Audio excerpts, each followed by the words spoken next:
chat with us at the registration. We're here to support you and work with you, whatever you need. So welcome, and it's my delight to introduce Scott Katamas and Eden Amadora. Eden is a high priestess and teacher of the divine feminine, and she actually has a divine feminine priestess mystery school, which hosts, and you can also work with her online as well as tune into her Facebook channel where she does live online readings as well. That's true, yeah. So there's a lot of ways you can stay connected with Eden. Scott Katamas, actually a love coach, as well as communication expert. So if you guys have any questions about that, you know who to come to, but also spiritual teacher and guide and Emmy award-winning producer. And he has produced and hosted many different shows. And he's the host of the Awakening World Show, which he hosts every week, Wednesday and Saturday nights online on Zoom, as well as on YouTube and Facebook. And then we actually co-host a show together every month. So definitely stay connected, stay tuned, and we look forward to chatting with you guys further. And Scott and Eden are going to be presenting some tips and tools and practices for our enlightenment. So we welcome you guys. Thank you for being here. The online audience is very interactive too. So we'll have stay with us all day. All day until 5 p.m. this Monday.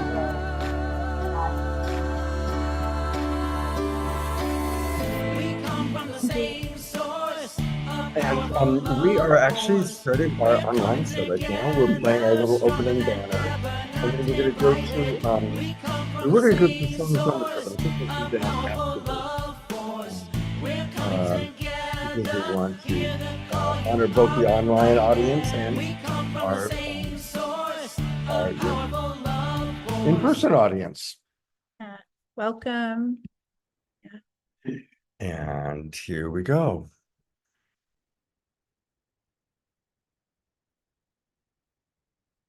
Okay, we are live and welcome. Once again, I'm Love Coach Scott Katamas, and next to me is Eden Amadora. Tips, tools for enlightenment. And maybe to drop us in, would you like to lead opening meditation? I'd love to. I'm going to orient a little bit more to the live audience because here we are. It's so precious to be in person. And I love you all. I know a lot of you. Welcome online as well. So welcome, everyone. Let's actually get here now in the body even more with the breath, because on our journey to more presence, more peace, higher frequencies, what we like to think of as more enlightened states, we start by getting here now in the body. So I'm going to invite everybody to sit up really tall and let your spine be like the highway to the divine, as our Yogananda said. And close your eyes for a moment with me. If you want to let your hands relax open, palms upward in your lap. And for our online audience, come inward with us and bring your attention to your breath, breathing in through the nose, deeper than usual. Letting the prana, the oxygen in, and deep sigh. Ah. You can only breathe in the now. So let's do that 2 more times. Deep inhale. Dropping all the tension in the jaw, the shoulders. Again, one more resonant sigh. Letting the sound go, but keeping the breath deep and connected. Bringing the crown of the head back a little bit. We're such forward leaners in the West. We're leaning into the back body more by bringing the crown back and then lifting the heart. Breathing into the center of what I like to call the sacred heart. You can feel this relaxation, more prana, more oxygen. And let's visualize and imagine as the breath comes in that it's bringing in this brightening light. Bringing the light in first through the crown, breathing it down through the third eye, and imagining this golden light just bathing your consciousness and your body, breathing it all the way down through the throat. Breathing it into the torso. You can bow your chin a little and go right into the depth of the back of your heart chakra. Deep breath there.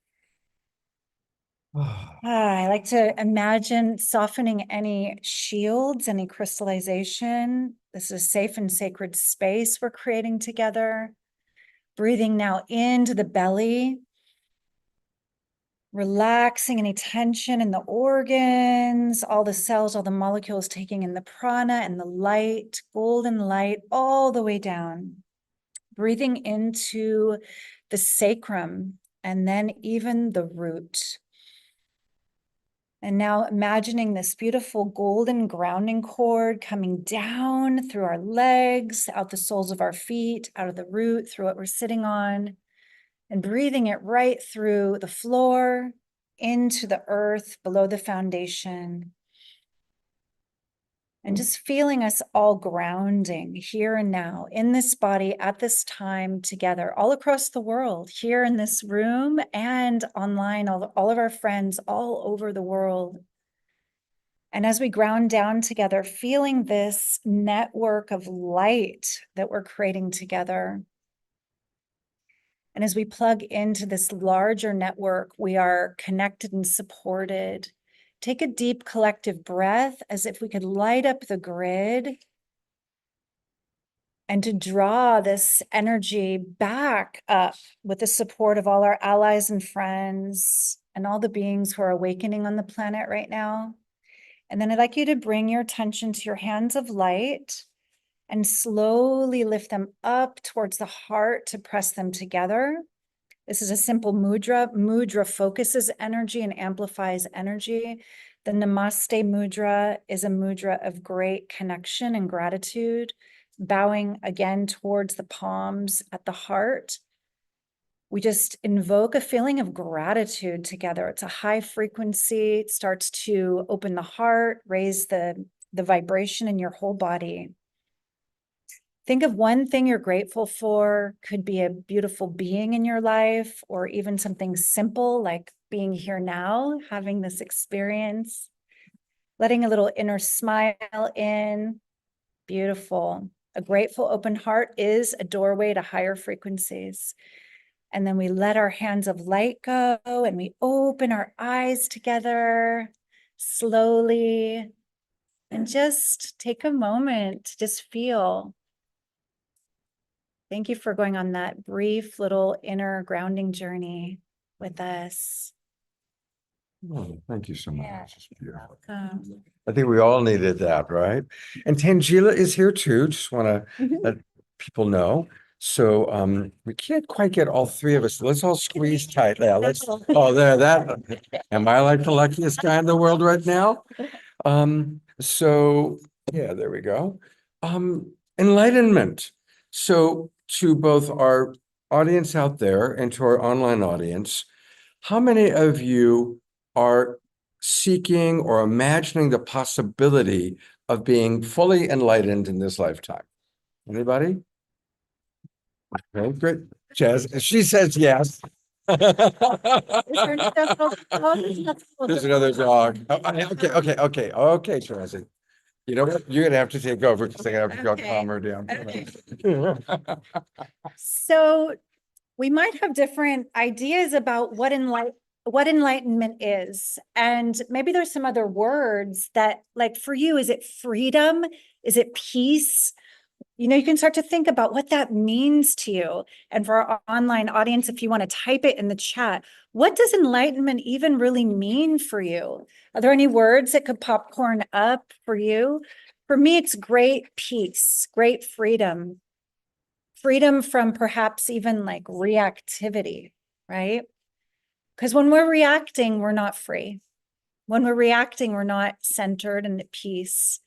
So here's some people are already starting to chat into the chat what it is for them. Does anybody want to just popcorn? Don't be shy. You can speak up in this space. What is enlightenment for you? Some of the people that are in, Sylvia says radically aligned embodiment. Grace writes wisdom. And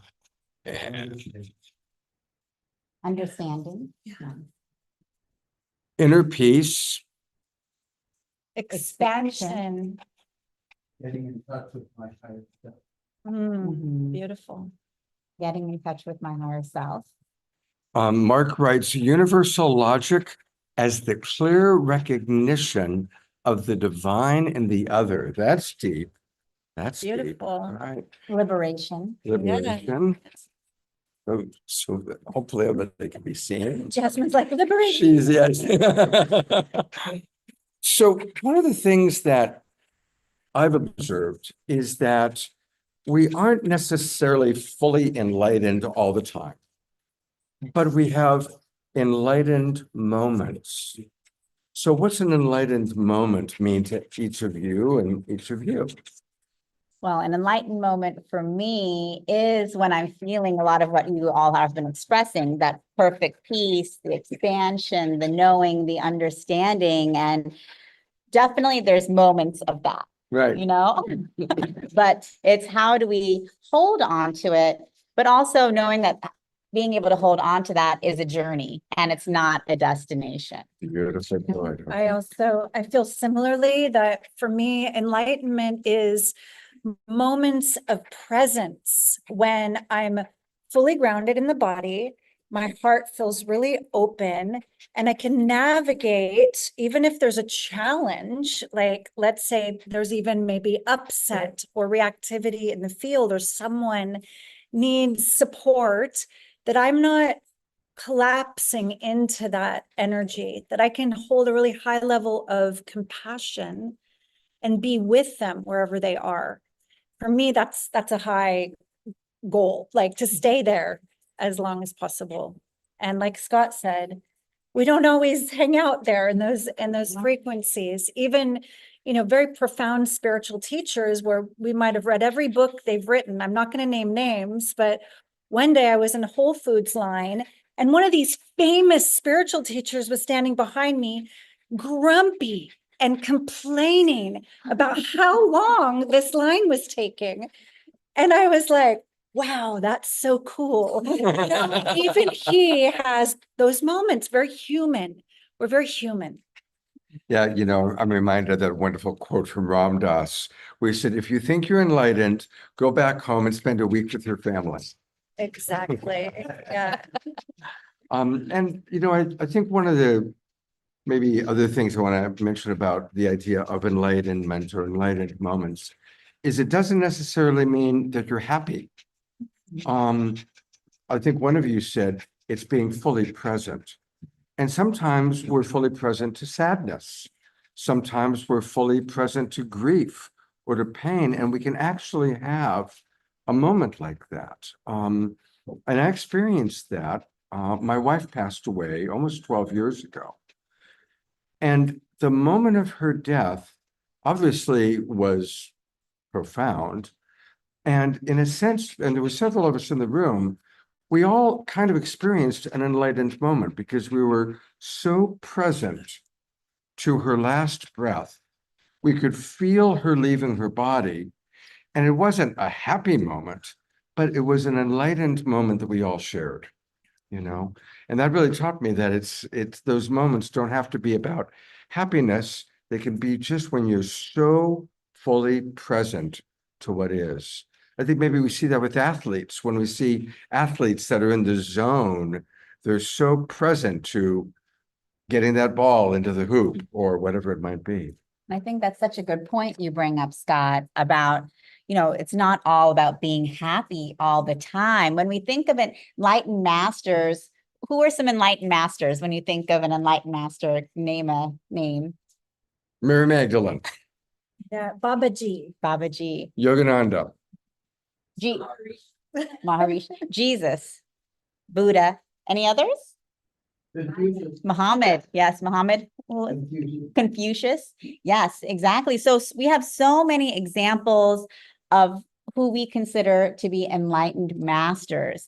But when we look at their lives, whether we're studying the lives of Prophet Muhammad or Jesus or Babaji, no one's life was a perfect line of happiness.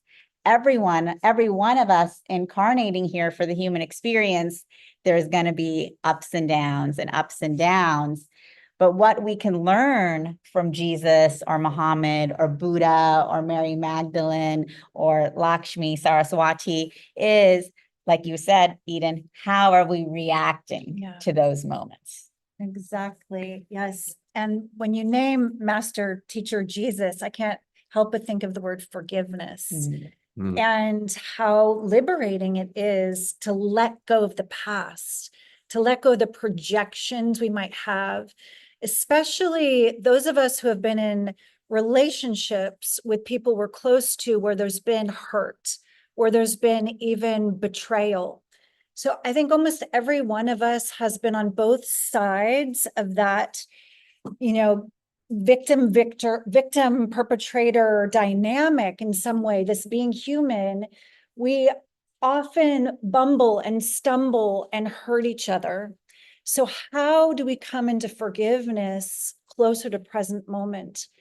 Because to be enlightened is to be light, right? Not have a lot of heavy baggage that we're carrying around. Stories about what my sister did to me 30 years ago.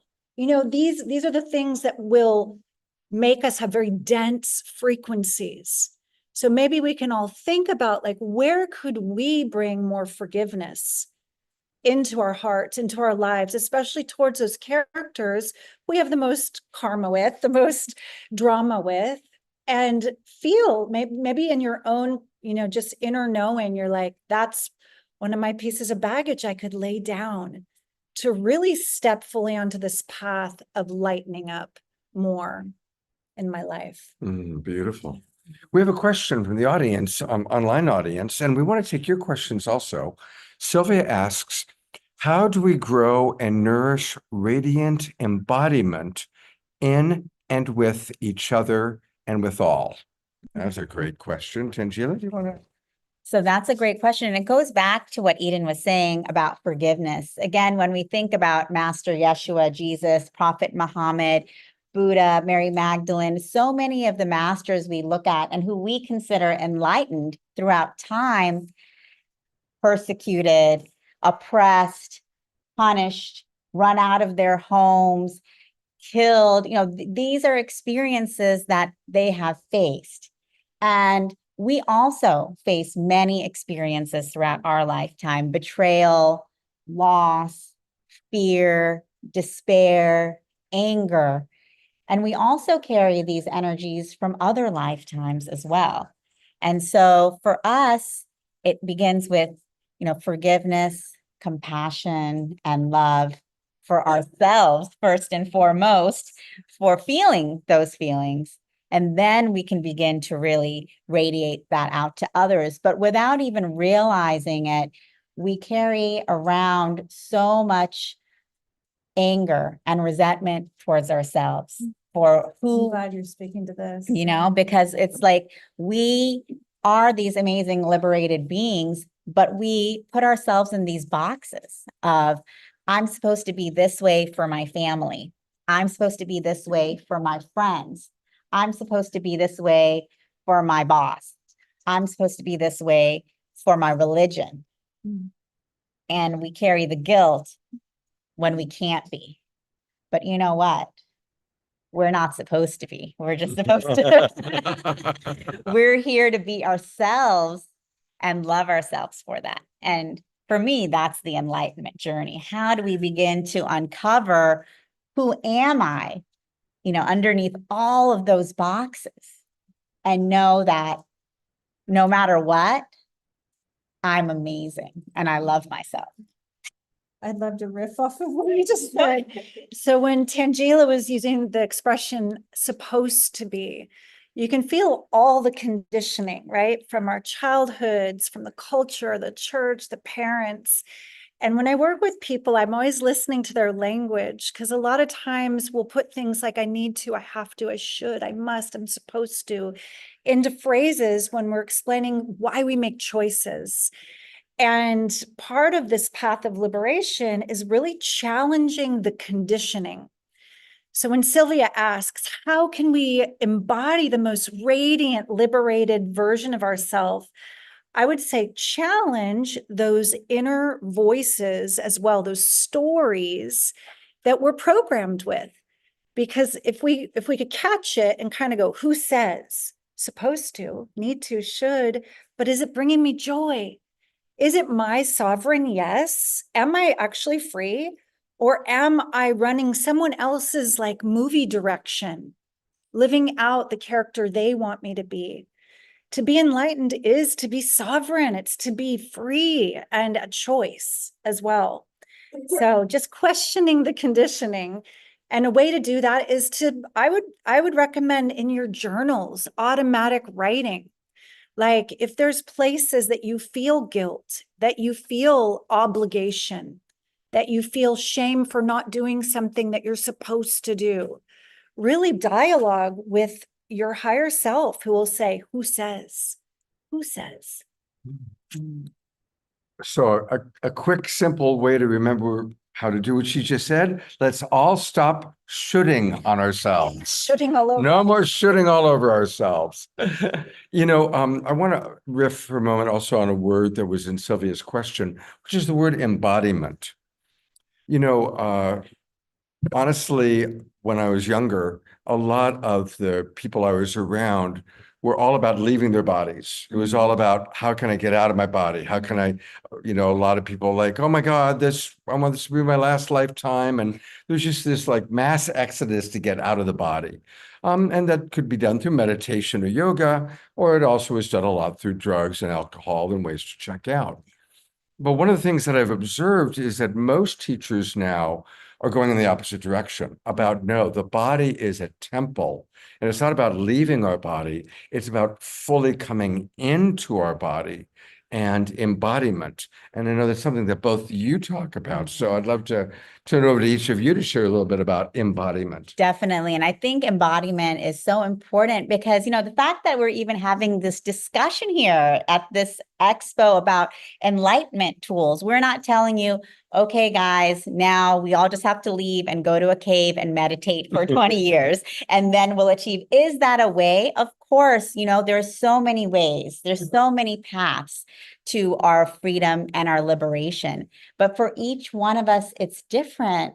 And now we live at a time where we're able to actually raise our frequency, raise the vibration by being together in community. We don't have to leave society. We're here now because our consciousness level is so high that we can actually practice our enlightenment journey in community together. Yeah.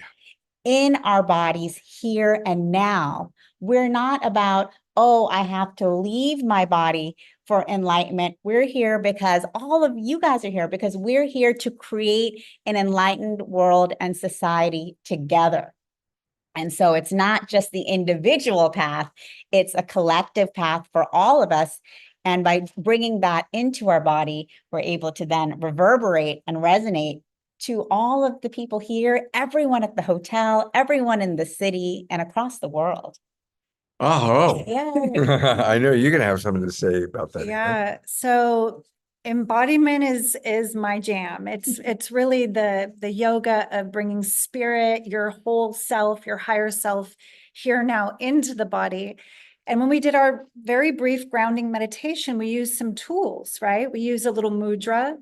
Mudras are an amazing way to bring your consciousness really present in the body. Let's actually practice another mudra together. So activating your hands of light, rubbing them together. We're going to connect our ring fingers with our thumbs. This is the meridian of the heart. And you can just extend your arms for a second and lift your heart and just breathe and just feel that. Maybe let your arms come even straight for a moment. You know that Hatha yoga, physical yoga, was created to prepare the body for meditation with less impedance, less dissonance. And mudra like this, it activates consciousness. So this is going to be a fun thing to try. We're going to raise this mudra now towards the heart and just feel the energy almost like a little qigong exercise, like your heart has a field, it has this coherence much greater, can face these little circles towards each other. For those online, can you see me? Yeah. And then we're going to overlap these circles and press pinky tips, middle fingers, and forefingers. This is the mudra that symbolizes Om Mani Padme Hum. This is a Sanskrit mantra for compassion. So when you hold this, you're using your body as the physical vessel, the temple, to cultivate a frequency of compassion. And breathing into the heart with me here, if you combine mudra with mantra, you amplify this frequency even more. So let's just, for the fun of it, practice one mantra. Okay, it's Om Mani Padme Hum. Om Mani Padme Hum. Om Mani Padme. Om Mani Padme Hum. And just feel for a moment, just breathe and really witness how that shifts your consciousness. It's a very quick way to change consciousness from a stressed feeling to a peaceful feeling, to bring more compassion into your heart. And then we can unfurl the fingers, leaving the base of the hands together. This is the Padma. You heard the word Padme, it means lotus, jewel in the center of the lotus flower. And like this, we're in a receptive position, embodying the open-heartedness, embodying the receptivity to our spirit, to divine light, to penetrate our hearts. So these are embodiment tools and practices that are very easy to use to tap into a higher frequency pretty quickly. And pressing our hands together. Namaste. Namaste. Beautiful. Namaste. Beautiful. I want to take a moment to see there's some comments in the chat box. So we're going to read some of what's going on with our online audience. Maybe while you look for those, we can invite you if you have any questions or comments or anything that's coming up so far, if you want to ask as well. This is a fun way to be interactive. Here's kind of a very human question. As an empath, and I know you're both very empathic, so this will be good for you. Probably many of you are as well. Who considers themselves empathic out there? Yeah. As an empath, I cannot carry the burden of the negative energy of several family members. Of course, you have to extend forgiveness, but I prefer distance. Any thoughts about how to manage that? Brings me back to the true meaning of compassion for me. So compassion doesn't mean we have to self-sacrifice. You can love someone unconditionally and actually never physically be in their presence again if it is toxic, if it is abusive, if it is dangerous to you. You can still have compassion for them. You can feel unconditional love and not shut them out of your heart. You can pray for them. The distinction for me is that a lot of empaths, we cannot tell what is ours and what is someone else's emotional energy or frequency.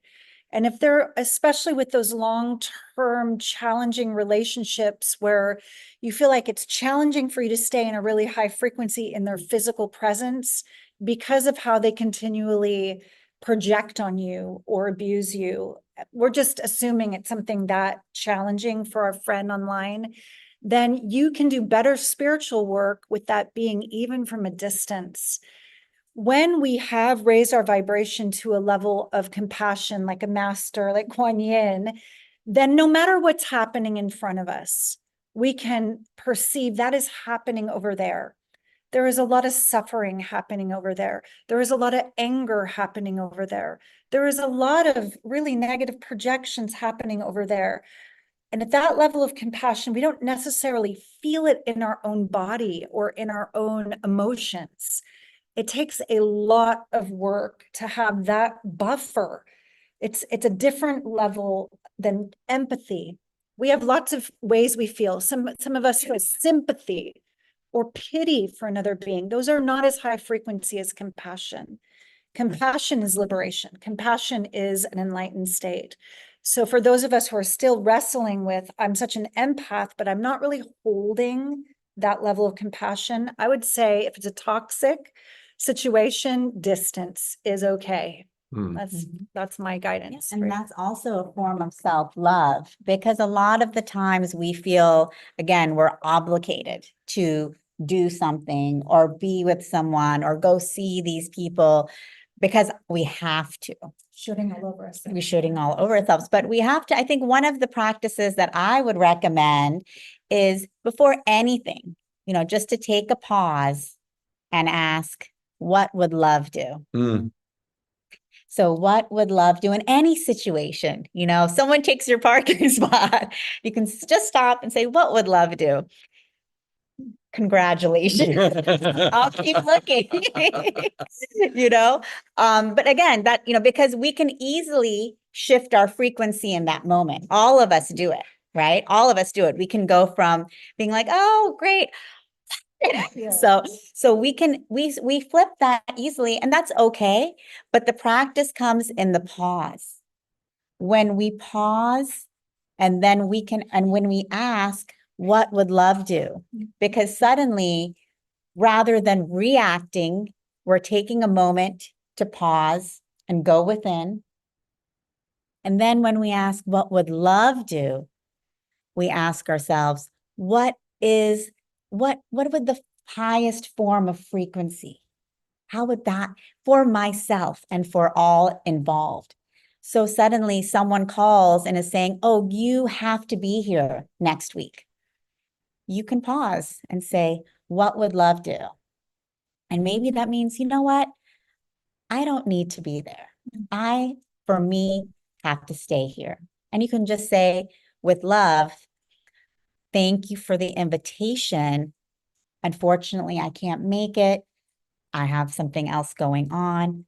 And you can end the conversation rather than, getting into an argument or agreeing and then feeling terrible. So much of what we do is we agree to things that we don't want.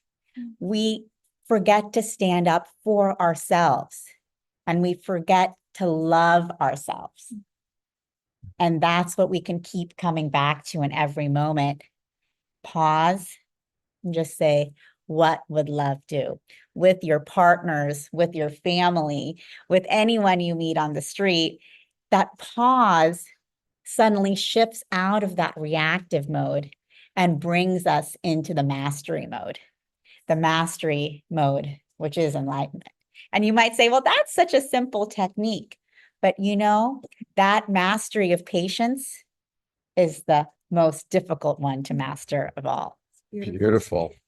It's me of a quote by Viktor Frankl. He says, between every stimulus and response is a moment of choice. Yes. And in that choice is freedom. Exactly. And when you ask that question, what would love do? That's big freedom. Yeah. So thank you for that. We each have that. We forget that we have that. I want to riff on that with a couple of tools. Okay. First off, when you are creating that distance, when you're not choosing to engage, you can still bless the person. And something that I learned from Paramahansa Yogananda, one of my favorite teachers, was the highest blessing is maximum grace. We never know what's really best for someone. We don't know if it's best for them to get the job or not. We don't know if it's even best for them to heal from the cancer, because our life journey is so much greater than our little brains can comprehend. And the truth is, all miracles and all good things come from grace. And so when we bless somebody with maximum grace, we're letting go of our egoic will and letting go of our sense that we somehow know what's best for someone, and acknowledging the bigger picture and putting our energy behind the blessing of the bigger picture putting grace upon that person. So just maximum grace to that person who took my parking lot and spot. Maximum grace for my sister who stole the family fortune, which is a true one for me. Maximum grace for that political figure that really gets under your skin, right? Maximum grace for our beloved friends. Maximum grace. The other thing I want to mention on a practical level is as we're talking about those, what would love do, the holy sacred pause, what we're talking about from a biological standpoint is moving from the back part of our brain, the reptile brain, the place where we perceive that we're attacked or we might be attacked. So we go into a reaction, fight, flight, freeze, and fawn. When the reptile brain takes over, I like to call it when we're abducted by our own reptile brain, our only choices are, as she said, fight, flight, freeze, or fawn. Fawn is when we just totally surrender, give up our power. And none of those are healthy choices, unless you're really, truly in physical survival. Then they come in handy. But most of us are no longer in physical survival anymore. Thank God, how blessed we are. What we want to do is live in the frontal lobe, the temporal lobe, which is where the empathy center of the brain is and the observer part of the brain. And I want to share a brief story about the Dalai Lama as a source of inspiration for all of us. The Dalai Lama allowed researchers about 10 years ago to hook up electrodes to his brain and track how his brain operates. And they did tests on him for about an hour and a half. And what they found was that at all times, his synapses were firing in the frontal part of his brain, never in the back part. So they really tried to get him to react. And so they showed him photographs of Chinese soldiers burning down a Tibetan temple. Showed him these photographs. And he wept. He wasn't suppressing his emotions, he wept. But his synapses continued to fire up here instead of in the back part of his brain. They then took it one step further. They said, how do you really feel when you know that Chinese soldiers are murdering your people, raping Tibetan women? And he got very, very quiet, but his synapses continued to fire up here. And finally he said, it reminds me, I must pray equally for the Chinese as I do for my Tibetan people. Now, this is important because this is the movement of the human species. The Dalai Lama obviously is a very advanced member of our species, but nevertheless, he's lighting the way. And Tangela and Eden in their way are lighting the way of how we can have more enlightened moments, how we can move from our reptile brain reactivity into our frontal lobe. And so even when that hard thing is happening, we don't react, we slow down through breath or meditation or prayer or whatever tool you use to come back to center. And remember to have empathy for self as well as empathy for others. Thank you so much. And a lot of the work that I do in the mystery school training that I'm a teacher in, we find a pattern interrupter. It's like a simple, like hand position or something that we practice when we're in one of those stressful situations where we usually react. So maybe all of us could choose something really subtle. Like maybe it is a couple fingers that touch, or maybe it's one hand on the belly and another on the heart, because there's a way that we're reminding ourselves to come back to breath, to come back, lean back, get out of that reptilian brain, back into, oh, I'm grounded in my body, in my breath at this time. So maybe there's a simple way you could hold your hand, even if you're in a stressful business meeting and you're sitting at a boardroom table that nobody knows you're doing it. Nobody knows, but you're breathing. Somebody's just insulted you or said something or, and you can still anchor yourself in that higher frequency. And for our listeners, maybe you can find a pattern interrupter. And I feel like it does come back, like Tangela was saying, to self-love. Because when we're taking care of ourselves at the spiritual level, it's like, no, I'm not going to flip my lid. That's another way of saying where the prefrontal cortex goes offline and the reptilian brain abducts us, like the alien spaceship. That's what Scott likes to call it. So we find that pattern interrupter to stay in our body, to stay present, to stay in that choice, right? So one of the things I often do is I put my hand on my heart because it actually releases oxytocin. And oxytocin is a calming, feel-good hormone.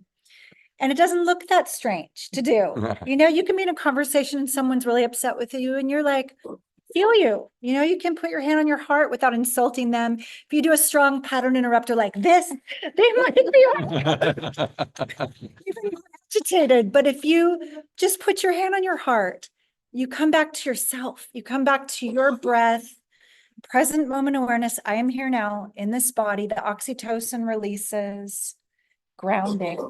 So it's a very simple way of helping ourselves come back to self-love. Beautiful. Yeah, I love that pattern interrupter. And I love this movement right here of putting the hand on the heart because, we live in such a busy world with a frenetic mind where we're always up here. What's the next thing I have to do? Where's the next place? Who do I have to call?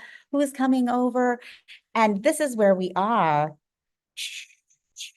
But then when we put our hand on our heart, it's that embodiment piece of bringing us back to who we are, back to the heart. And so, like Eden said, whether it's in a difficult moment, difficult conversation, or even just a frustrating moment you're having on your own, just putting the hand on your heart and taking that deep breath in and that deep breath out. That practice can really start shifting you out of the mind, back into your heart, out of the mind, back into your body and into your heart. And this is who we truly are. This is where the seat of our spiritual self, our soul resides, right here. So suddenly we're able to move even without realizing it. You don't have to think. Like what's going to happen is, like, if you just do it now, if you just put your hand on your heart and just breathe in and breathe out.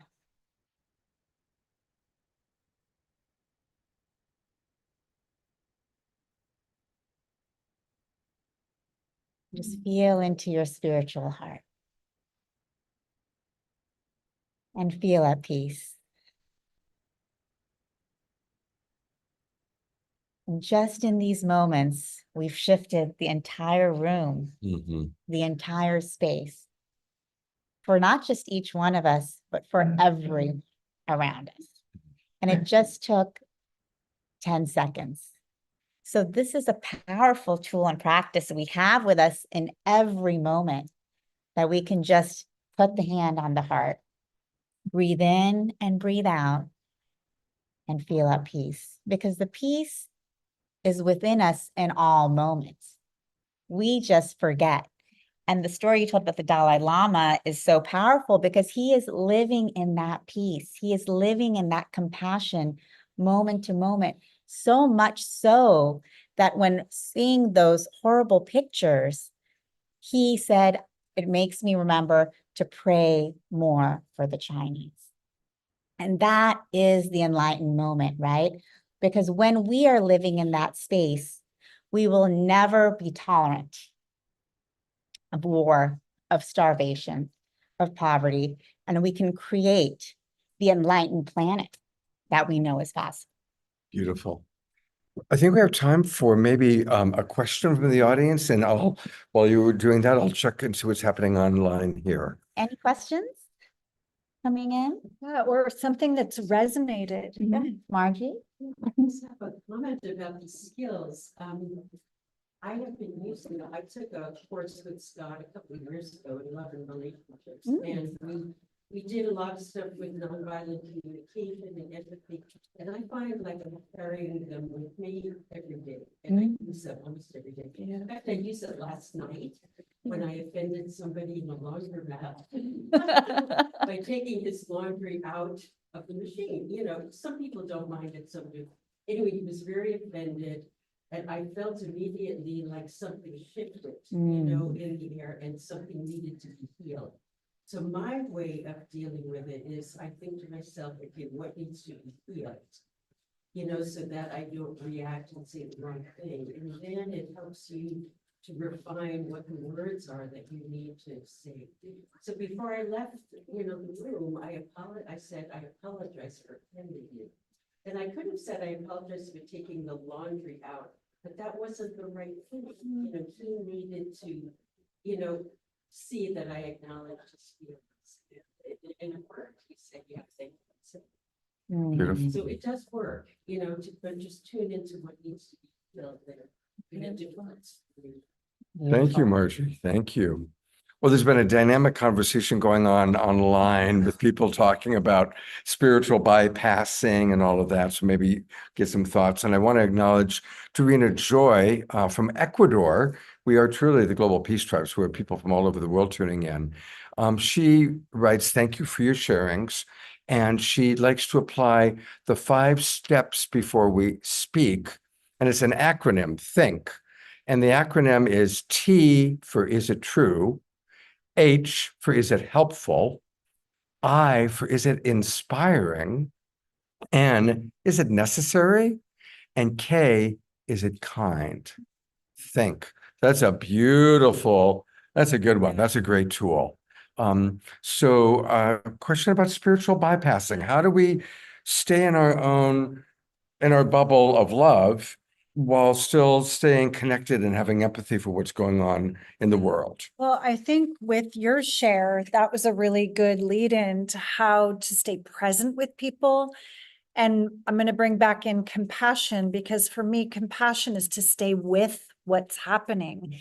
And when I work with people, I look at I don't just listen to the words, but look at their bodies, how they're holding themselves, their faces. It's like people are communicating a lot more than what the words are saying. And to help them feel, to ask questions, to become more present with each other, then you're not bypassing, and we're not projecting what we think the other should feel or should do onto them. Because I think that in the past, I actually was guilty of that. I remember reading a great book. It was like The Dark Side of the Light Chasers or something like that years ago. Oh, Debbie Ford. Yeah, that was great. And when I was young, because we all go through certain amounts of childhood trauma, I went really vertical, and I was able to connect to spirit and just kind of use my intelligence to figure out how to survive. And it helps when you're young to survive. And then it comes a time where you have to drop in to the feelings and to be present with each other, or else we are bypassing. So it took a really brave and loving friend to help me see my pattern in the past, that I wasn't as vulnerable. I wasn't as available for deep emotion.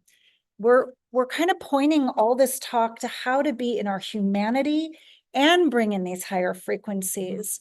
And I feel like it's not one or the other.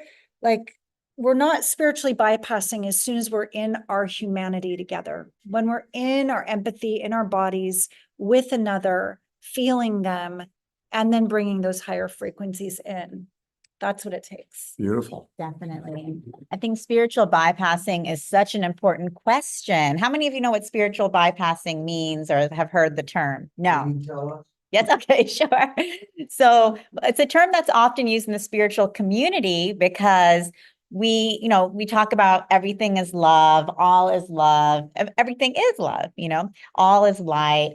So people say, well, that's spiritual bypassing if you're only talking about the love and the light and you're not talking about, what we may call negative emotions or negative experiences. And if you're jumping in, that can be called spiritual bypassing. And it's really important because just like we talked about at the beginning, our human life, we have the range of emotions. That's why we came here. That's why we came here from the heavens. And the heavens, not like planet Earth, we came here for this school, for the highs and the lows, the anger, the joy, the despair, the desperation, the bliss, all of it. And so when we feel the sadness, the anger, the despair, it's normal, and it's also all part of the love. It's all part of the light. And for us on our enlightenment journeys, it's not about acting like those painful experiences that we've had in our life don't exist, because that's spiritual bypassing. It's actually going into our feelings and trying to see, where are they coming from? How can I heal them? And that journey is different from everyone. We have room full of healers in there, and there's so many practices, whether it's somatic, breath work, body work, yoga, therapy. There's ways we can go into our feelings so that we can then set ourselves free, and we're no longer ruled by our fears, ruled by our anger. Think of it like turning the lead of those dense, suffering emotions into the gold of our presence, Yes. like our inner alchemy and the path of integration.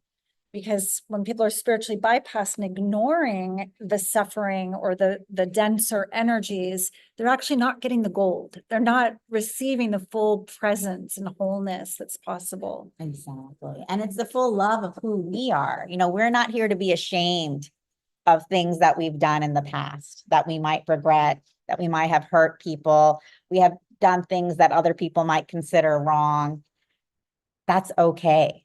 That's okay. And so, one of the practices that I would recommend, just in your own meditation or time of prayer, time of silence, if something comes up, don't suppress it and put it aside.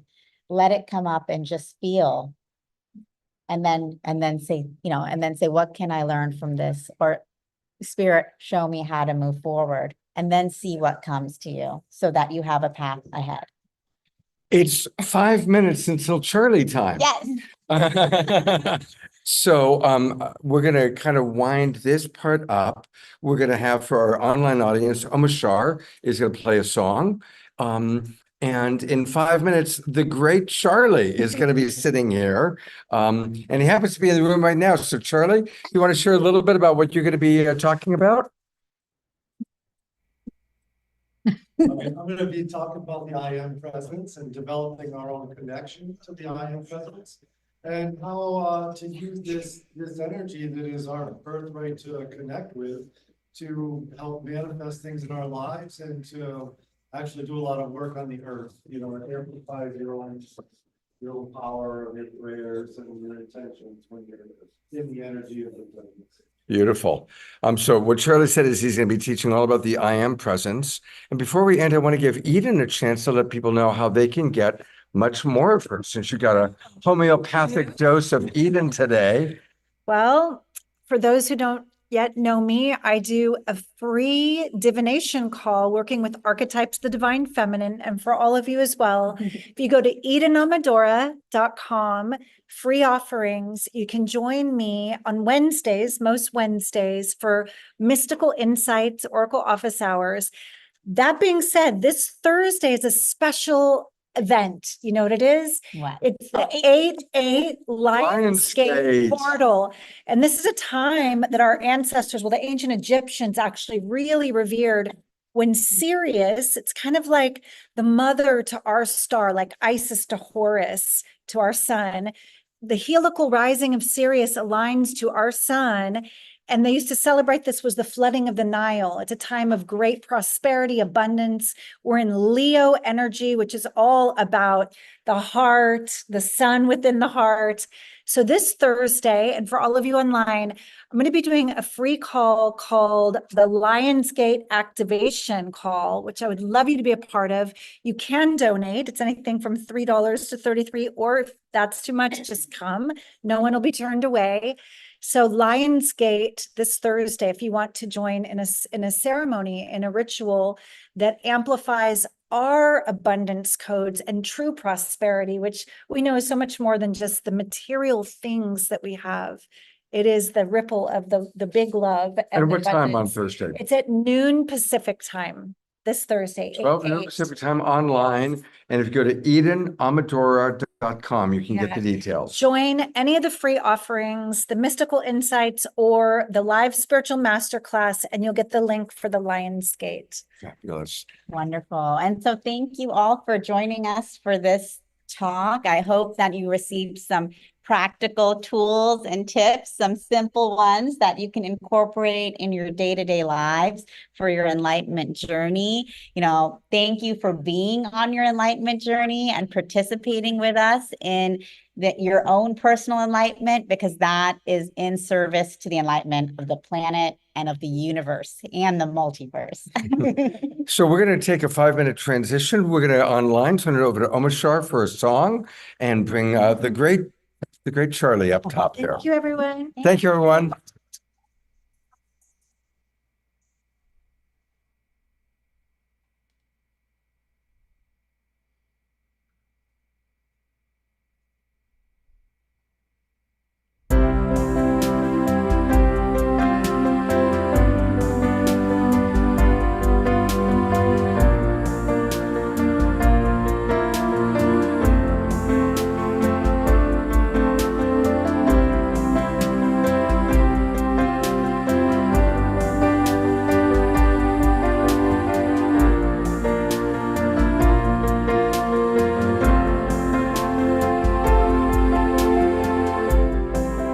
When you feel like giving up, when you feel like letting go,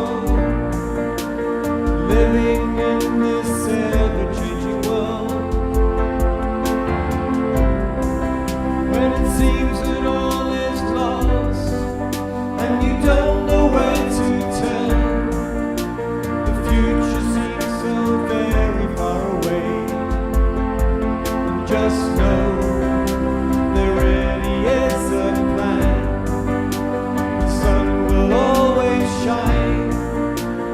with your hand in mine, all heaviness fades away.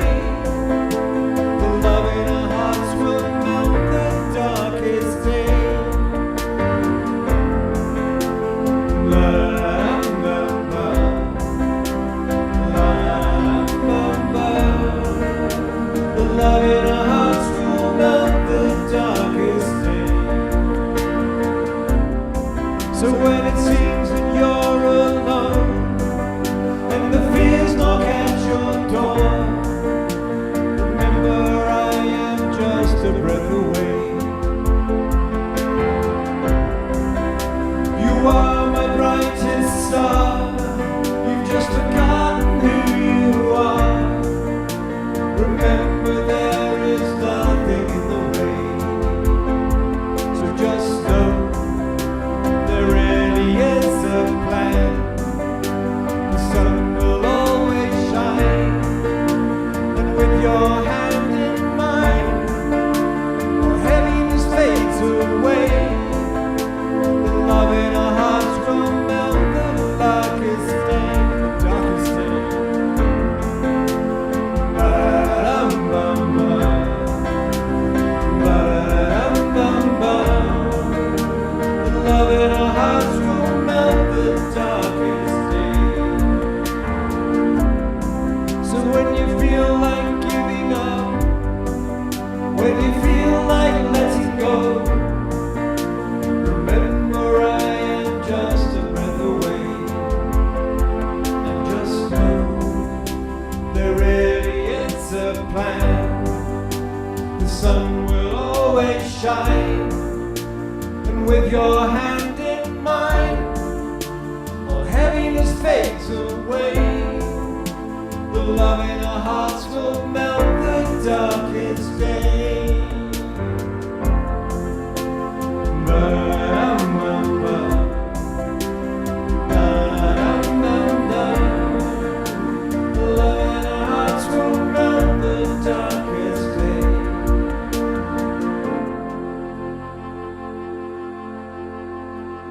We're ready for you, Charlie. Hey, let's take a moment though to all twinkle our beloved Omashar. Thank you, Omashar, for that beautiful song. And will you be able to do one more after Charlie? Fabulous. We are now turning it over to Charlie.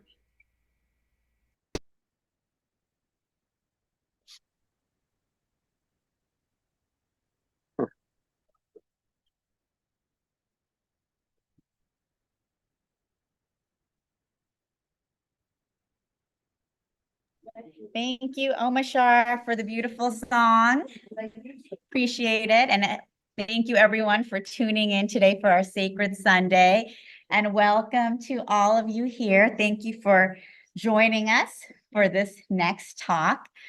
I'm excited to welcome you guys to the Soul Search Enlightenment Expo. I'm Tangela, the founder of Soul Search, and we are here to support you on your spiritual journey, wherever and however that might be.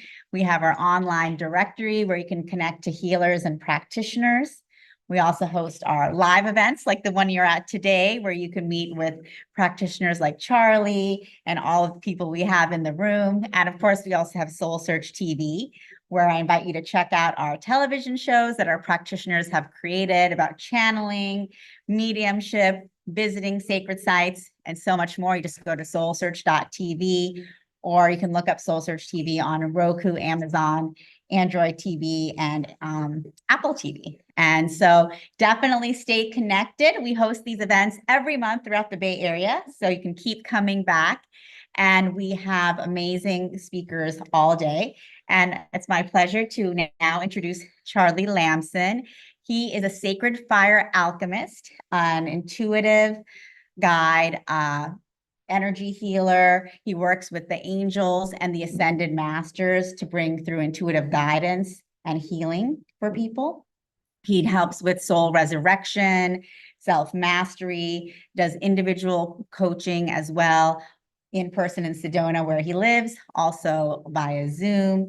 And he is in the Bay Area the next week. So whether you're interested in working with him here at the show or in person, he is around. And today he will be giving a talk on the I Am Presence and how by connecting with the I Am Presence and the ascended hosts that can support us in our spiritual transformation and journey.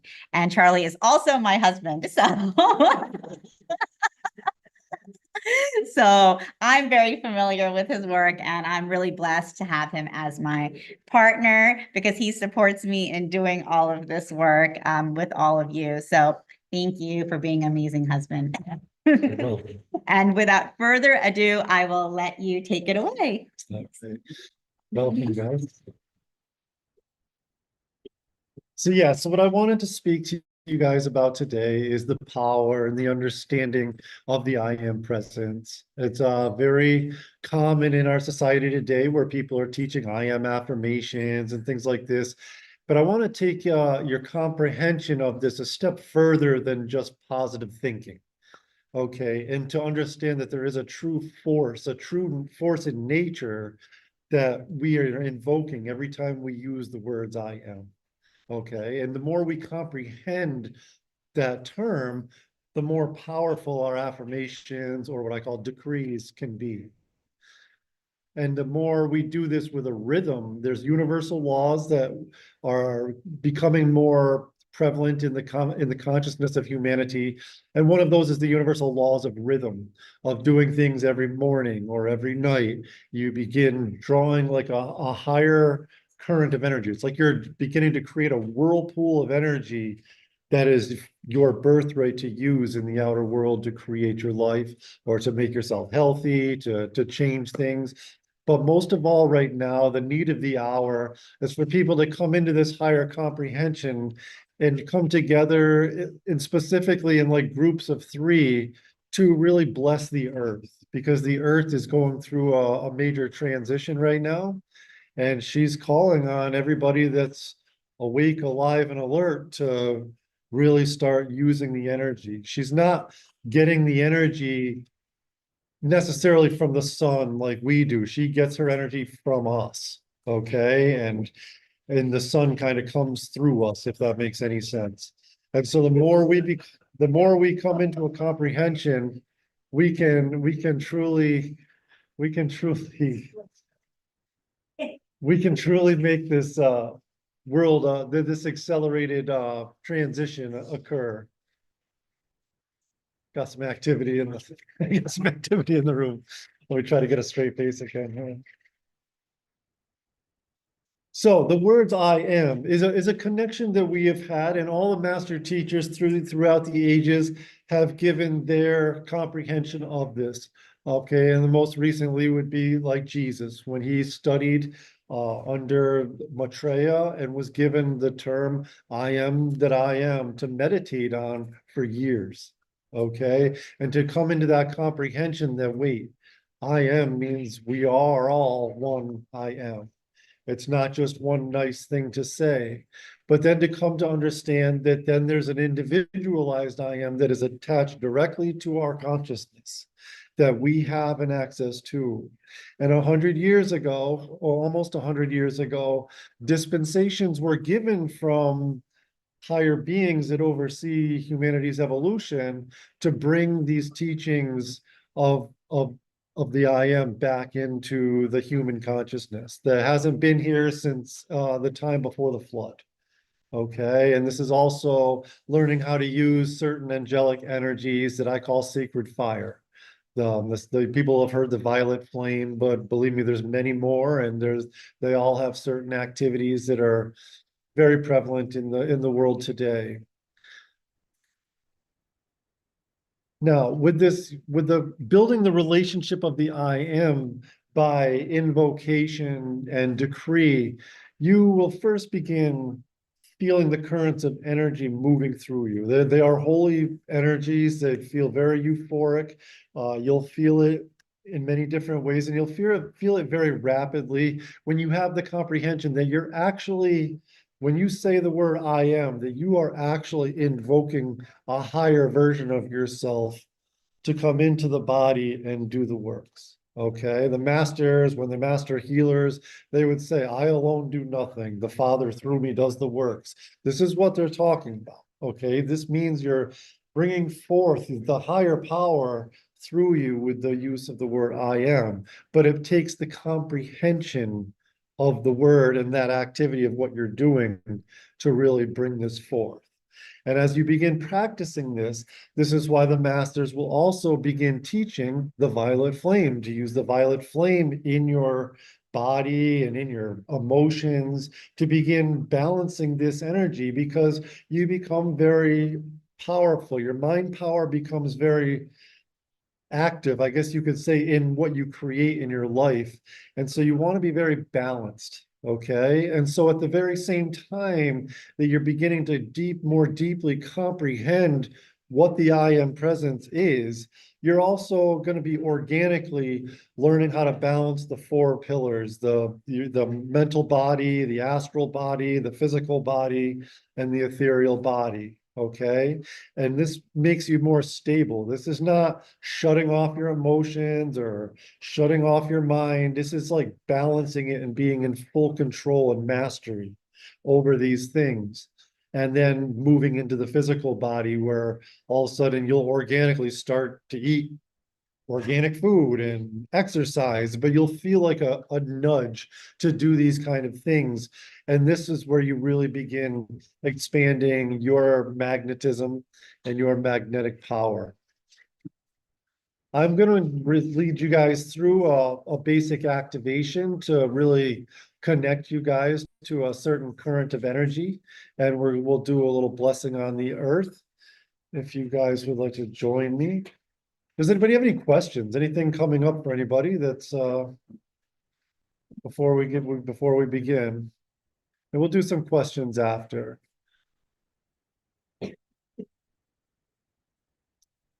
All right. Yeah, so why don't we just get comfortable, and what I'm gonna do is I'm gonna start with 3 ohms, like together, to set a resonance field. And then 4 Elohim, okay? This is a higher being that's gonna work with connecting. They work with the Elohim are like the creators of form, but also ethereal form, okay? And what we're gonna be working on is really connecting, and it is of your own free wills, obviously, but to help you connect a higher, like a bigger cord or a tube of light around you. And so I'm gonna call we'll call the Elohim to be working in it, and it is your Elohim, okay? There's not like you're borrowing my angels. Everybody has their own set of the universe, okay? And they'll be working on developing this energy for you, and then we'll go into like a short guided meditation and blessing of the earth, okay? Why don't we take a couple deep breaths?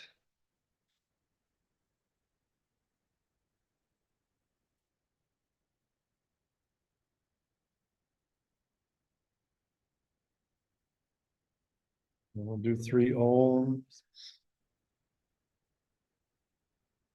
Oh.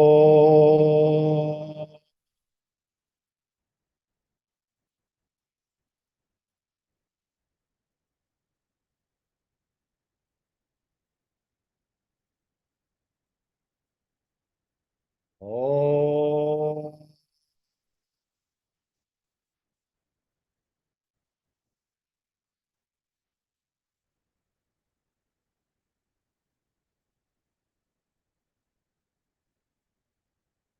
Oh.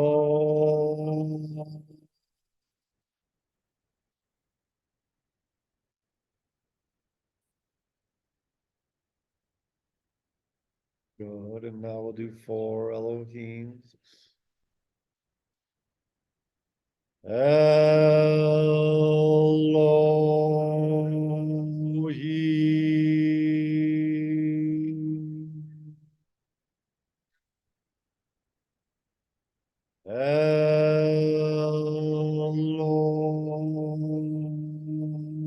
Elohim.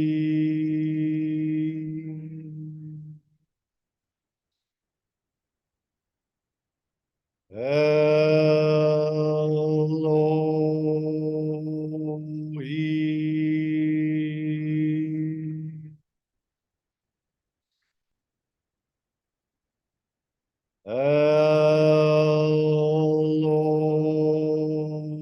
Elohim. Good. Now just relax. Perhaps observe any feelings or sensations you may be having in the body right now or as we move forward. Remembering there's nothing to do but relax.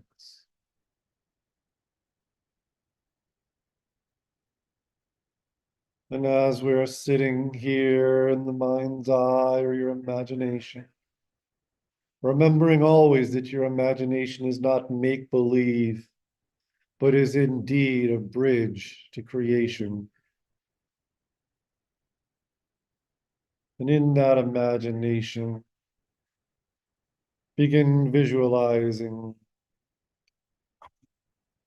a beautiful emerald bluish crystalline pyramid spinning clockwise and beginning to descend above you, down around you. It is ethereal in nature, effortlessly floating. As it gets closer, you begin to see that it is 88 feet square at the base and 88 feet tall to the cap. Allow this pyramid to continue descending below your feet until you are dead center.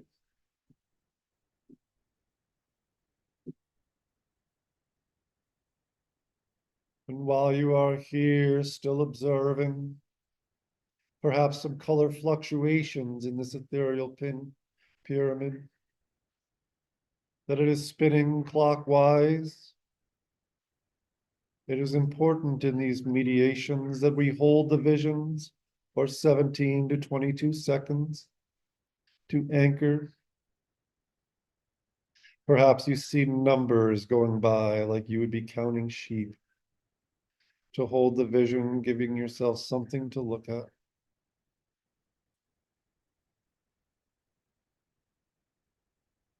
Observing maybe how your skin feels, if there's any magnetic change in your field.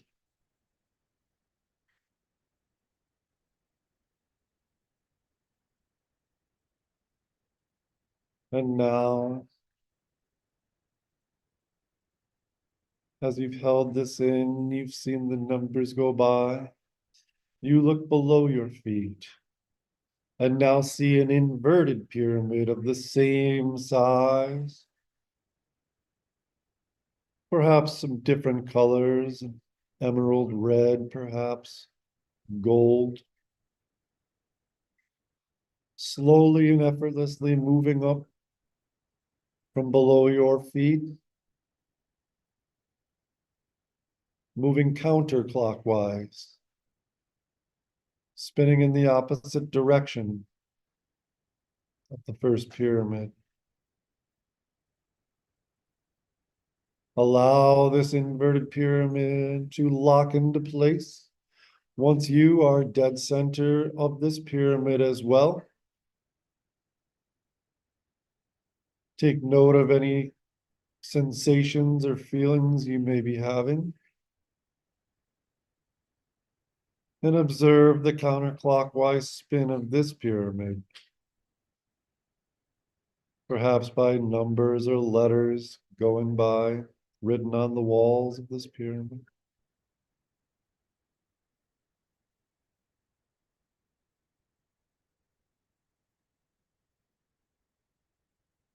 Perhaps a symbol or something may come into your mind. You may take note. Or when you're practicing this at home, perhaps you keep a piece of paper next to you. And now this is locked in. An inner voice makes the command. Merkaba on.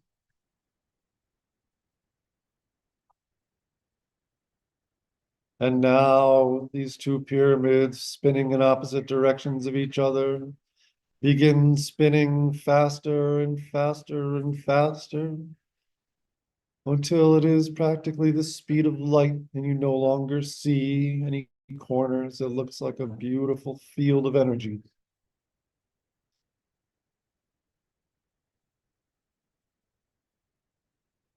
And now it's very easy. You can move your consciousness out of your body, almost as if you're looking at your other body in the Merkaba field.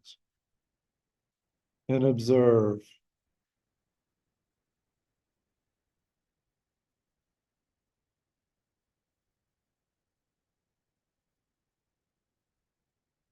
And now move your consciousness back into the Merkaba. And begin seeing this crystalline diamond white tube of light beginning to descend through the top capstone and moving straight through and over you, about 10 feet in diameter, down through the inverted capstone.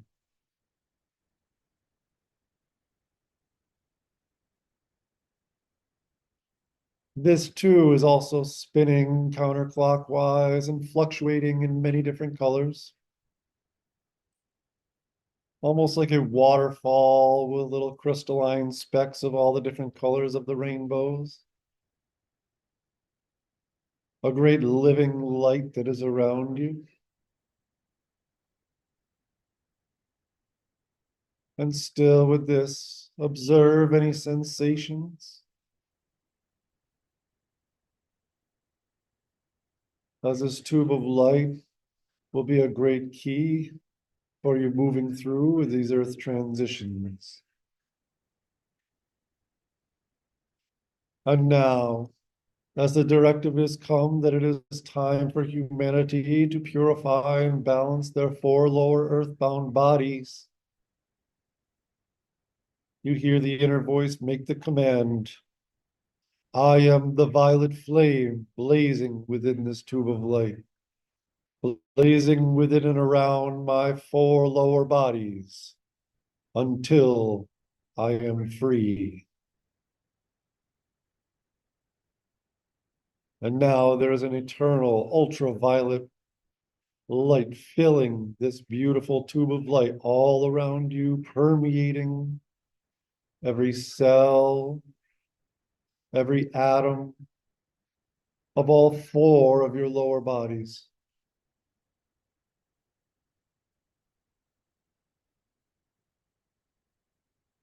You may begin feeling a cool vibration, very peaceful sensations. And let us hold the vision of this violet flame, repeating the basic mantra, I am a being of the violet fire. I am the purity God desire. Repeating like a mantra while you're in meditation builds a great momentum of this force, a great gift to purify all karma, all energies that have stuck with us for thousands of years. The dispensations have been granted from the great central sun of Alpha and Omega, reminding us that the victory has always been won.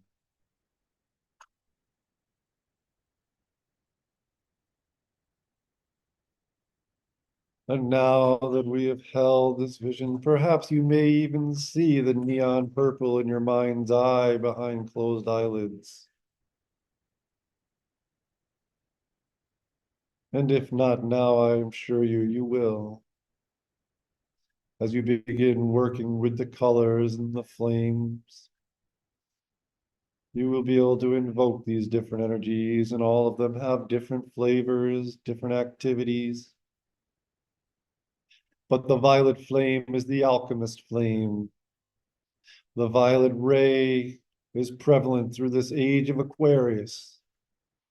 As humanity transmutes and transforms all of the energies that have been discordant on the earth to bring forth an eternal golden age. The earth herself will not remain in the 3rd dimension.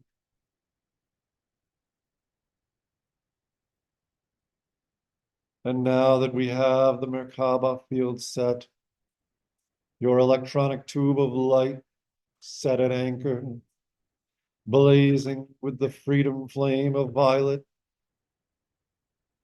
allow ourselves to now move up through the buildings and up through the sky, effortlessly now.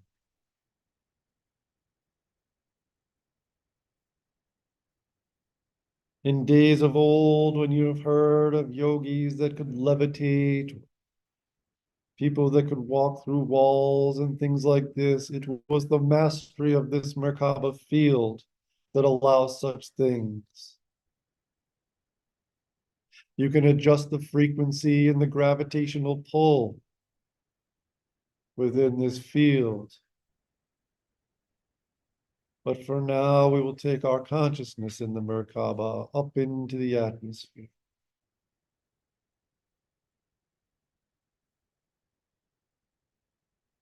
From this perspective, as we sit here in perfect comfort, the earth is just a masterpiece. It is so beautiful. You're above the problems and the turmoils, the anxieties of the matrix. And you begin remembering what it truly feels like. to be one with your I am presence. From this perspective, it is hard to judge anything, for judgment was never ours to need to do.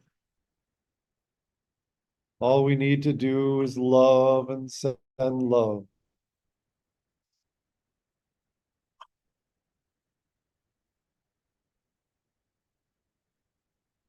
And now, as we begin coming together in the atmosphere, see where you are called to go. You hear your inner voice call forth your scepter of power. And in an instant, you see that you wield a great golden scepter with a beautiful jeweled orb on top.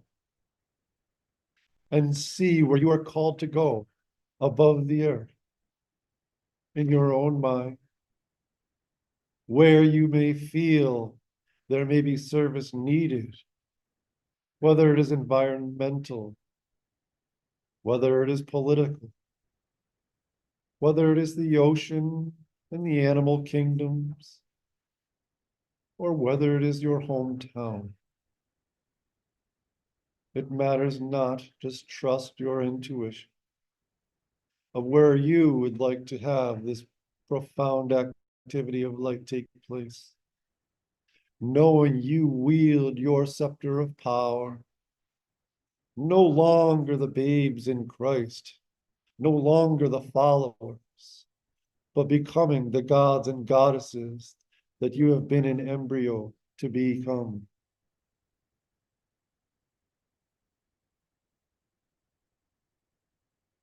And now, as you think of this place that you would like to be of service in this activity of light, you begin seeing angels beckoning you to the place so you know exactly where it is, for there are no maps from this perspective.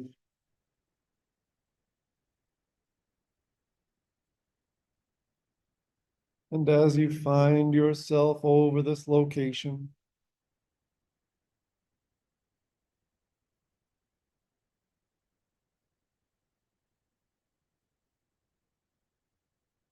you begin raising the staff.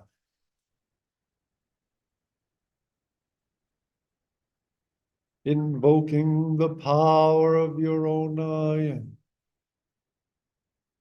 And if you will say with me, Almighty I am, 3 times. Almighty I am, Almighty I am, Almighty I am. Pull forth these currents of energy down into your form and your consciousness, and hear that inner presence direct. I am the sacred fire, blessing and purification of the earth. And in this moment, you see your angels that are with you start spiraling down towards the location. It matters not how big it is, because your angelic presence is infinite.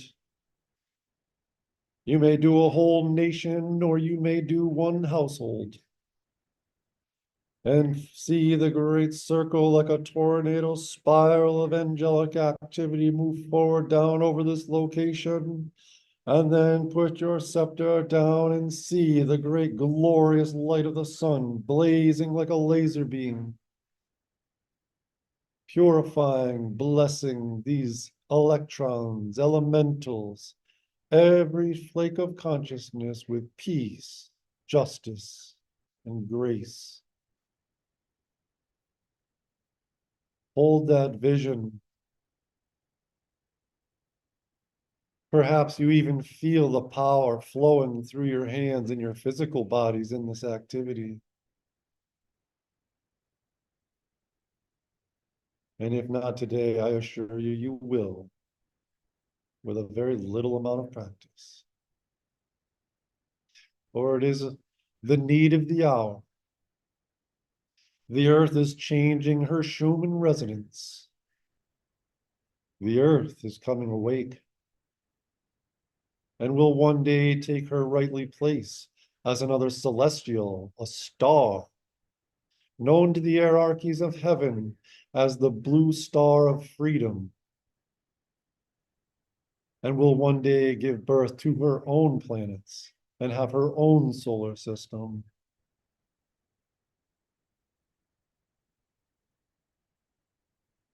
Take note of what color the rays of light that are coming from your scepter are.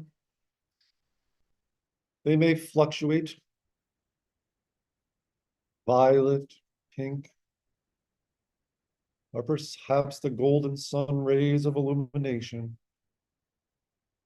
moving not only through the area you are permeating this light with, but moving straight through like a neutrino through the center of the earth and charging the sun of even pressure, the great core of the earth.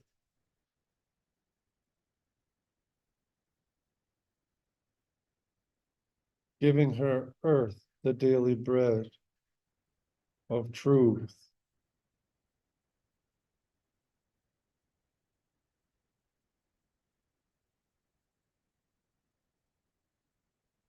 And now, after holding this vision, turn towards wherever the moon is. For the moon has come to the earth as an act of mercy to put a protective field around the earth. We are all well aware of how the moon works in our emotional bodies. It pulls the tides of the ocean, the waters of the earth.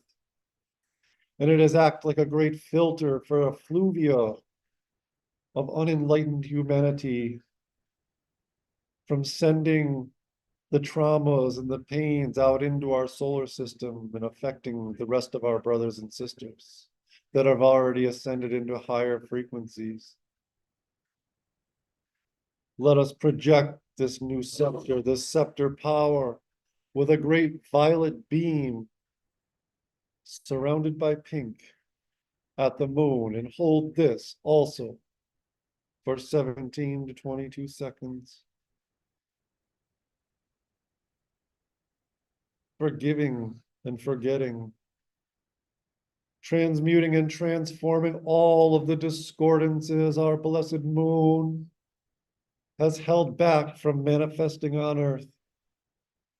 All of the thoughts and miscreations, the hells and the demons she has held back in this astral plane, and transmute without judgment back into the glory and the power of the divine plan for earth.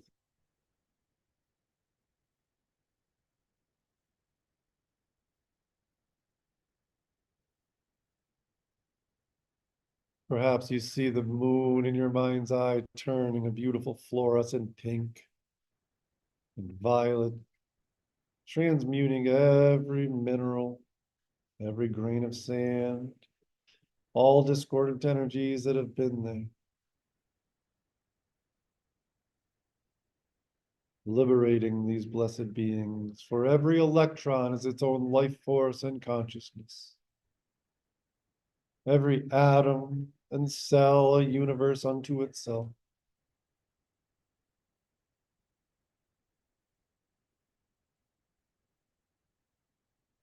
And now, pull your scepter in front of you, still glowing and emanating with this glorious power. Tap the orb to your forehead and hold it there. Observe any energies you may begin to feel emanating this glorious neon pink field around the outer side of your body and supercharging a great violet ray through every electron, atom, and cell.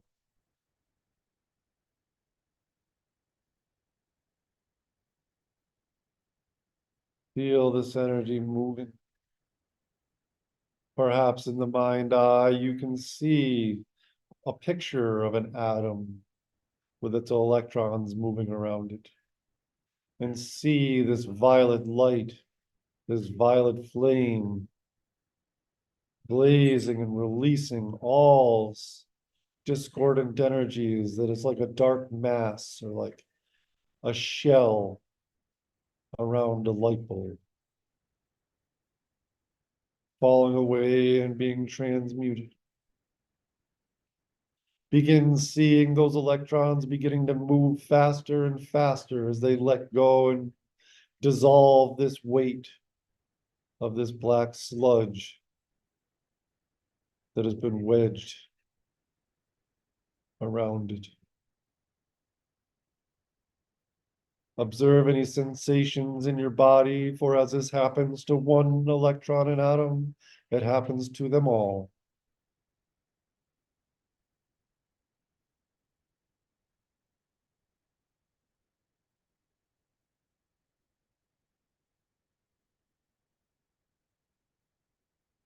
And now, tap this orb to your heart and let it disappear and dissolve into your heart where your hands are free. And know that this tool is always with you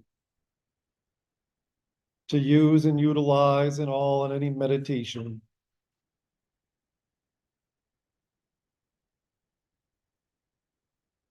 And now let us gather together again in the atmosphere of the earth, in our beautiful Merkaba fields, within our electronic tubes of light, filled with the blazing violet flame. And take a moment to look and observe at your brothers and sisters that are here with you.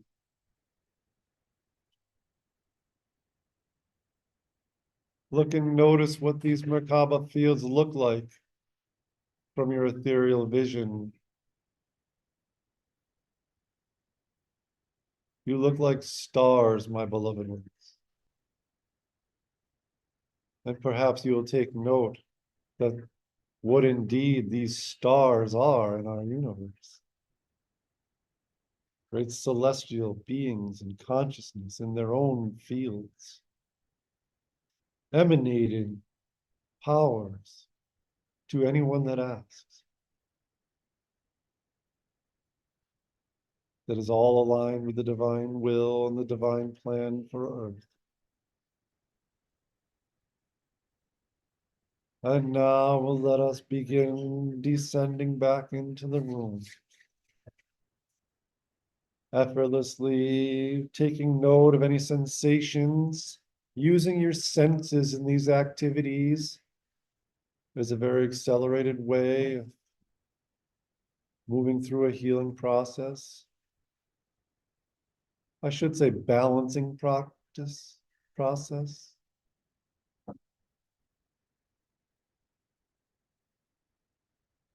Great, I see you all back in the room. Now rub your hands together. Still holding the vision and knowing that Merkaba field is always with you. You do not need to be in meditation. Calling on it every once in a while when you're driving, it creates a great field of protection. You can create Merkaba fields over your businesses, over your bank accounts. We can do these things. This is like ethereal fire that these are created from. And we'll come into the room. How's everybody feeling back in the bodies? So what we are doing here is very real, okay? These are practices that we have known for a long time. We can, and with a little bit of practice, it gets easier and easier and easier to be able to move up out of your body until one day your body will be so light that we'll be able to take our bodies with us when we want to go travel. It doesn't, there won't be such a huge separation between our astral body and our physical bodies. We'll be able to move more freely and then solidify ourselves again and all this kind of thing as we move into the next octaves of light. Once we pull more out of this third dimension, and we're making a pretty big jump in this what we call a shift of the ages. We get a shot at this about every 4.5 million years to move up an octave. The rest of our solar system moved up at that time, which is like turning the channel. That's why we don't see people living on Mars and Venus and all this thing. But I assure you, every planet is teeming with life. It's just on a different radio channel. Okay, and now we're about to make a jump and catch up with them. We stayed behind I mean, people will call it an experiment or something like this, but humanity was a very pure consciousness for millions of years. And during that last shift of the ages, there was going to be a time when other souls of other worlds were not going to be able to make the jump with their world, and they would not have, you have to have, your consciousness must match the frequency of the planet you're from, or you can't incarnate onto it. And so there's always a certain amount of energies that are smaller percentage, like a 0.1% of the collective consciousness that would not, if the planet ascends, they're not going to have a place. They'd be like left as orphans. Okay, they call them recalcitrant or just too dense to move forward in the dimensional jump. So the Earth at that time took those energies into herself and to let them go through their cycles and to heal themselves here on Earth at that time.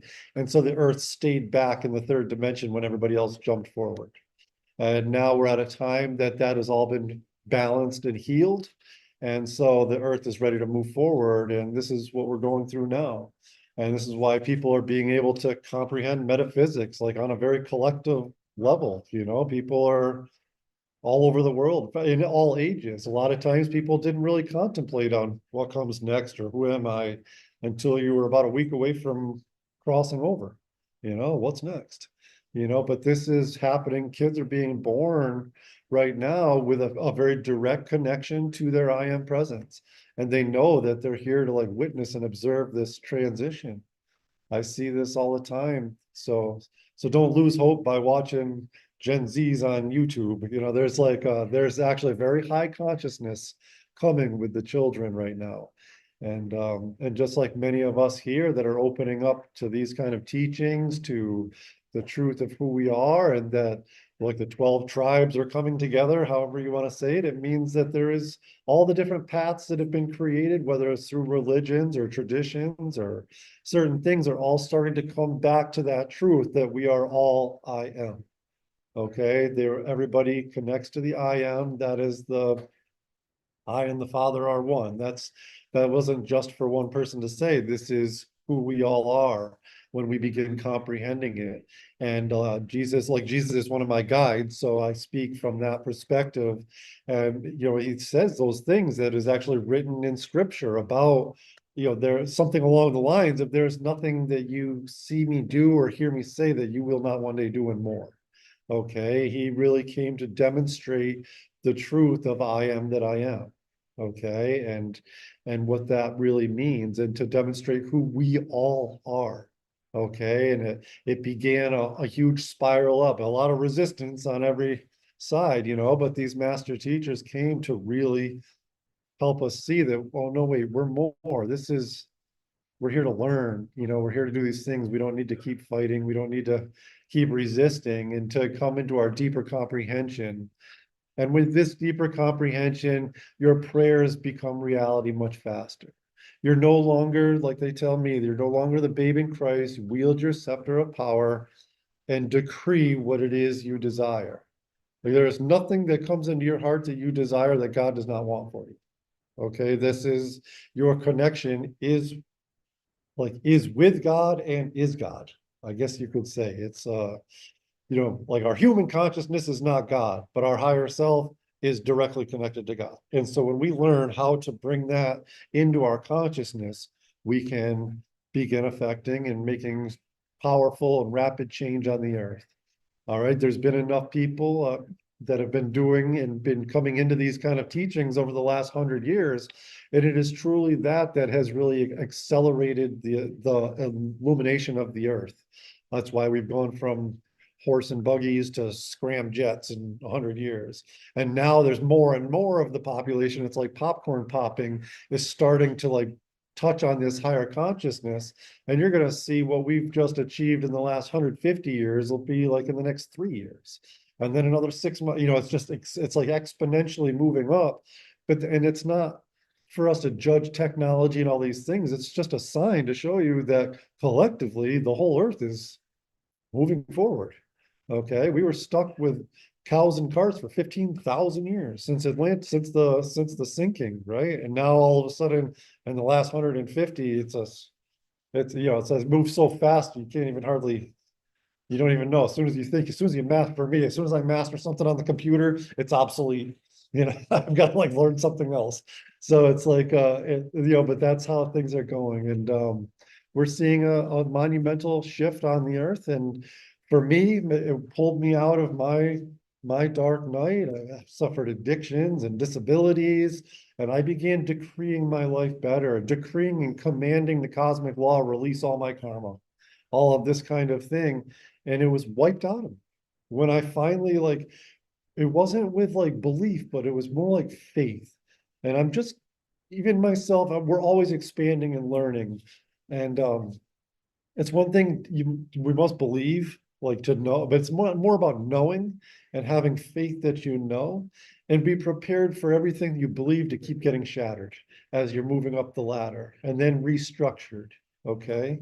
And it's part of the process, and it becomes less personal and more impersonal, which doesn't mean you don't care, but things don't affect you so much. You can just start seeing like if battles break out on the earth, or if there's an earth, you know, these different kind of things, you can say, okay, they're going to get it. They're going to, like, you start seeing it from your IM's perspective. Like, it's like, some people wake up, you know, a lot of people, they don't want to hear that alarm clock, you know, like they want to punch the alarm clock. But the truth is, you got to wake up ready or not. It's time to go to school, time to go to work. And so it'll play out in many different ways. And the best thing we can do is pray for grace, you know, send grace and peace and justice into things. And I don't mean judgment. Okay. Justice is universal balance.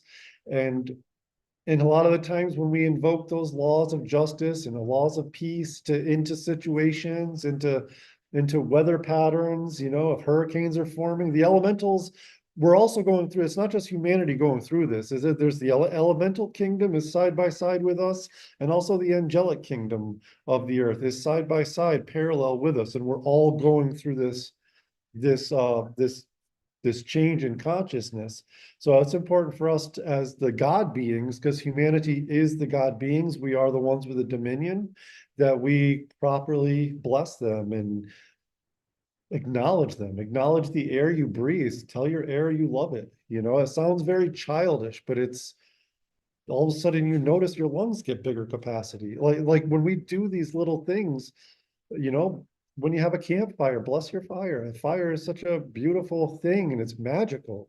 And it's not just for heat, it is like purification. I mean, it has so many different things. And the fire element is what I work with, the sacred fire. I mean, our consciousness is truly a sacred fire within our hearts that's so small. But one day, my guides have told me that we will have the science or the technology that people will be able to see their own consciousness, the little flame, the little threefold flame in our hearts under a microscope kind of thing. They'll have and you'll be able to see how we can use, and you'll be able to see if one of their flames are not balanced, and heal people scientifically and technologically by working with consciousness. And, you know, all these new things are what we're on the precipice, where a lot of the ancient teachings and quantum physics and science, it's all blending together now.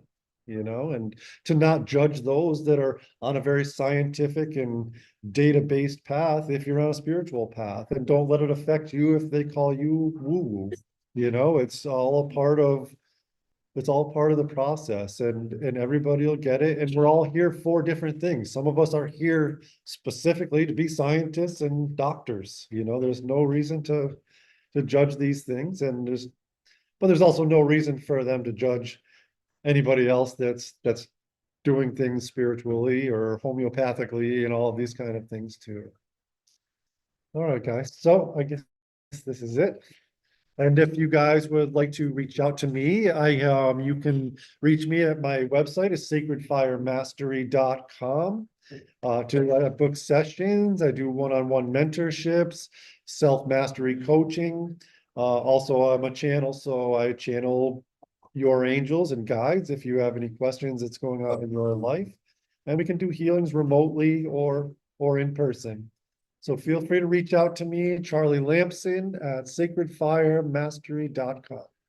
Thank you.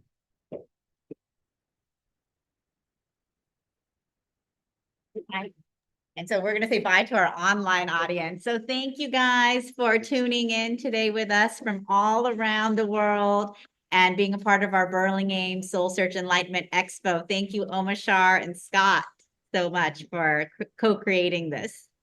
Fabulous job, Charlie. Thank you so much. Changila, you're amazing. And I tell you, I want to encourage everybody to come to these expos. They're really fun. I'm meeting fascinating people, and they're really a lot of fun. So, and great job. Thank you, Charlie. Thank you. And we are going to conclude our Sacred Sunday show with the Alpha and Omega Man, our beloved Omashar. Yay. Well, that was fun. And how cool is that? I'm going to play us a song called In the Stillness, and then I'm going to go out for a bicycle ride up in around the paths of Colorado. And so I'm going to press a button here to get me sounding awesome. This one. And here we go.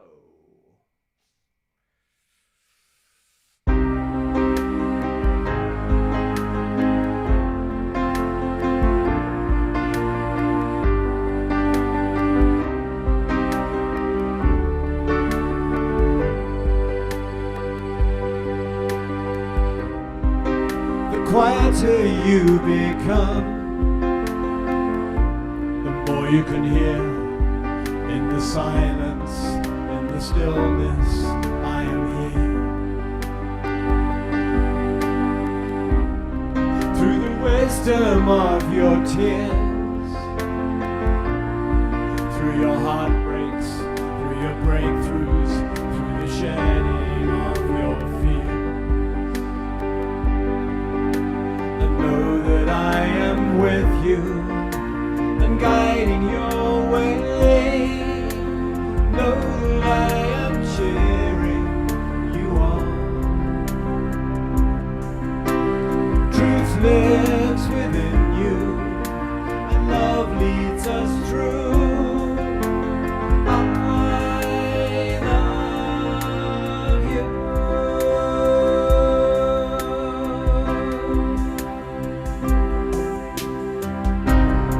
Now your heart and mind is clear,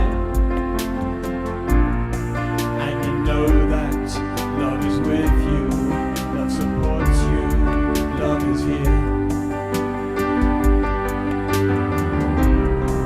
And you feel that you belong, and you're walking with purpose. You can hear your nice new song. Know that I am with you and guiding your way. Know that I am cheering you on.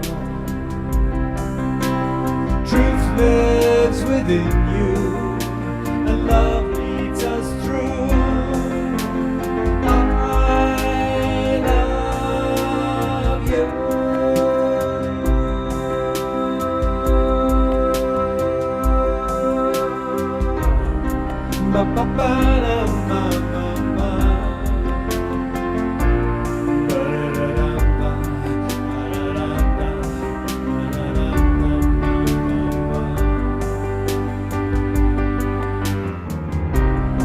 Through the wisdom of your tears, through your heartbreaks, through your breakthroughs, through the shedding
I love you, Omashar, and I love our audience. What a beautiful, I love doing Sacred Sunday shows. It's really, really special. It's precious. And Charlie was spot on. What a dude. When he lets himself go and shows his personal enlightenment and shares it with us, how profound. Yeah, absolutely. Yeah, no, he and Tangela, what a dynamic duo, huh? Amazing, really amazing. And they got it down and they're grounded. So thank you all. Thank you so much. And thank you, Dorina and Susan, all the Susans.